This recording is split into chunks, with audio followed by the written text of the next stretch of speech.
সহবাস করার কারণে একে অন্যের তৃপ্তি পায়, আর আল্লাহ তাআলার হুকুম মেনে সহবাস করলে সেটা ইবাদতও বটে। তবে 4 ধরনের সহবাস করা ইসলামে নিষিদ্ধ। কি সেই 4 বিষয় সেটা জানিয়ে দেব এই ভিডিওতে। তাহলে আর কথা না বাড়িয়ে মূল আলোচনা শুরু করা যাক। বিবাহ বহির্ভূত মিলন।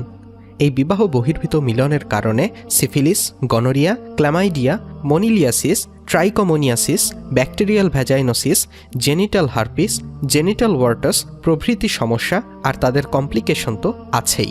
তাছাড়া জরায়ু মুখের ক্যান্সার, যার মূল কারণ হিউম্যান প্যাপিলোমা ভাইরাস, তাও ট্রান্সমিট হয়। আর ঘাতক ব্যাধি এইডস তো আছেই। আর আল্লাহ তাআলা বলেছেন, তোমরা ব্যভিচারের নিকটেও যেও না, কারণ এটি অশ্লীল ও মন্দ পথ। সূরা বনী ইসরাইল 32। তাই বিবাহ বাদে কোনো প্রকার সম্পর্ক স্থাপন করা জিনার শামিল। সমকামিতা। সমকামিতা একটি নির্লজ্জ ও বিকৃত মানুষের চাহিদা, সেই সাথে একটি জঘন্য পাপও। সমকামিতা চরিত্র আর স্বভাব বিধ্বংসীকারী এক জঘন্যতম অপরাধ ইসলামের দৃষ্টিতে। লূত আলাইহিসসালামের জাতি এই অপকর্ম করার জন্য আল্লাহ তাআলা তাদেরকে মাটিতে ধসিয়ে দিয়েছেন, তাদের ওপর পাথরের বৃষ্টি নিক্ষেপ করেছেন। এছাড়া শেষ বিচারের দিনেও তাদের জন্য আছে যন্ত্রণাদায়ক শাস্তি। আল্লাহ তাআলা ইরশাদ করেন, এবং আমি লূতকে পাঠিয়েছি যখন সে নিজ জাতিকে বলল, তোমরা কি এমন অশ্লীল কাজ করছো যা তোমাদের পূর্বে গোটা বিশ্বের কেউ করেনি? তোমরা তো কামবশত পুরুষের নিকট গমন করো মহিলাদের ছেড়ে, এবং তোমরা সীমা অতিক্রম করেছ। সূরা আরাফ 80-84।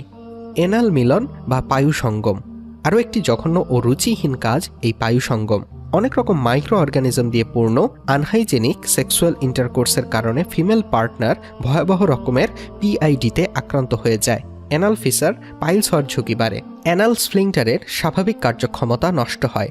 হাদিসে এসেছে, যে ব্যক্তি তার স্ত্রীর সাথে অ্যানাল সেক্স বা পায়ুপথে সঙ্গম করবে, আল্লাহ তার দিকে তাকাবেনও না। তিরমিজি 1-218। হাদিসে আরও এসেছে, যে ব্যক্তি স্ত্রীর সাথে নিতম্বে সহবাস করবে সে লানতপ্রাপ্ত। আবু দাউদ 2162। তাই আল্লাহ তাআলা সুনজর পেতে এই রুচিহীন কাজ থেকে বিরত থাকতে হবে। স্ত্রীর মাসিক চলাকালীন সহবাস হারাম। পিরিয়ড চলাকালীন সময়ে নর্মাল ডিফেন্স মেকানিজম নষ্ট হয়ে যায়। মহিলাদের প্রজনন অঙ্গের স্বাভাবিক রোগ প্রতিরোধ ক্ষমতা কমে যায়। একই ঘটনা ঘটে সন্তান জন্মদানের পরবর্তী 40 থেকে 45 দিন। আর এ সময়ের সেক্সুয়াল ইন্টারকোর্স প্রজনন অঙ্গগুলোতে ভয়াবহ ইনফেকশন ঘটায় লোকাল অর্গানিজম। এ বিষয়ে হাদিসের বর্ণনা হচ্ছে, পিরিয়ড চলাকালীন তার সাথে সহবাস করা স্বামীর জন্য হারাম। ফতহুল কাদির 1-200। আর আল্লাহ তাআলা বলেন, আর তারা তোমার নিকট হায়েজ প্রসঙ্গে জিজ্ঞেস করে, তাহলে বলে দাও এটা অসুচি বা কষ্ট। কাজেই তোমরা হায়েজ চলাকালীন সময়ে সহবাস থেকে বিরত থাকো। তখন পর্যন্ত তাদের সাথে সহবাস করবে না যতক্ষণ না তারা পবিত্র হয়ে যায়। যখন তারা ভালোভাবে পবিত্র হয়ে যাবে তখন তাদের নিকটে যাও, যেভাবে আল্লাহ নির্দেশ দিয়েছেন। নিশ্চয়ই আল্লাহ তওবা কবুলকারী এবং অপবিত্রতা থেকে যারা বেঁচে থাকে তাদের ভালোবাসেন। সূরা আল বাকারা 222। তাহলে এই হলো 4টি বিধান। তাহলে উক্ত আলোচনা থেকে বোধগম্য হয় যে উল্লেখিত 4 উপায়ে সহবাস করা হারাম। একদিকে হারাম, অন্যদিকে কেউ যদি এই 4 উপায়ে সহবাস করে তবে সে শারীরিকভাবে অসুস্থ হয়ে যাবে। বিভিন্ন রোগশোক এসে তার দুয়ারে বাসা বাঁধবে, আর দিনে দিনে মানসিকভাবে অসুস্থ হয়ে যাবে। তাই এই 4 সহবাসের এই অবৈধ 4 উপায় থেকে আমরা বেঁচে থাকব ইনশাআল্লাহ। আল্লাহ তাআলা আমাদের সবাইকে এই অবৈধ কাজগুলো থেকে হেফাজত করুন, আমিন।